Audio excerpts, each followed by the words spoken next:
এইখিনিতে এটা সৰু ইনফৰমেশ্যন আপোনালোকক দিব বিচাৰোঁ। বৰ্তমান মই চুলুং পালোহি।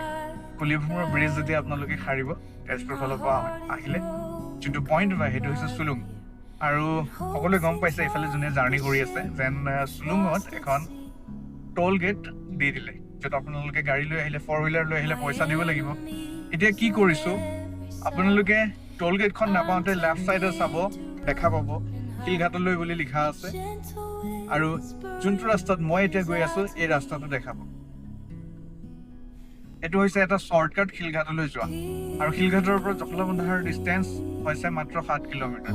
যদি আপুনি এইফালেদি যায়, ষ্ট্ৰেইট যদি যায় এই ৰাস্তাটোত, টোটেল আপোনাৰ পৰি যাব ইয়াৰ পৰা কলিয়াবৰ তিনিআলি প্ৰায় 10 কিলোমিটাৰ বা 8 কিলোমিটাৰ, আৰু তাৰ পৰা জখলাবন্ধা 10 কিলোমিটাৰ।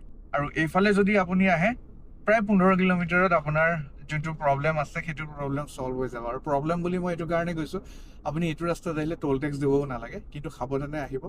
ইয়াতে ধেৰ মানুহবোৰ ৰাস্তাটো ৰখি থাকে কেতিয়াবা, কিন্তু মেক্সিমাম টাইম এই ৰাস্তাটো খালী হৈ থাকে। গতিকে টোল টেক্সৰ কাৰণে বাচিবলৈ হ'লে